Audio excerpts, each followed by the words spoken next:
नमस्कार मंडळी, श्री स्वामी समर्थ. येत्या 2 मार्चला म्हणजे सोमवारी होळीचा सण आलेला आहे. दरवर्षी फाल्गुन महिन्यातील हुताशनी पौर्णिमेला होळी साजरी केली जाते.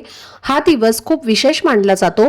या दिवशी आपण आपल्या आयुष्यातील दोष, नकारात्मकता आणि दुःख दूर करण्यासाठी प्रार्थना आणि उपाय करत असतो.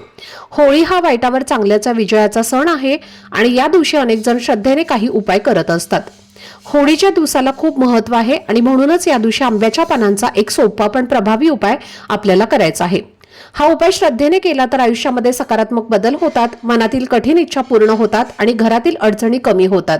घरातील दुःख, दुर्भाग्य दूर व्हावं यासाठी लोक हा उपाय करतात.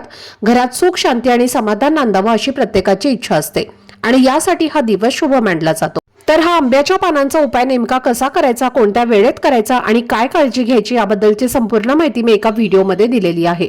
तो व्हिडिओ पाहण्यासाठी या व्हिडिओच्या खाली जो छोटासा त्रिकोण दिसत आहे त्यावर क्लिक करा, म्हणजे संपूर्ण माहिती तुमच्यापर्यंत पोहोचेल. धन्यवाद. श्री स्वामी समर्थ.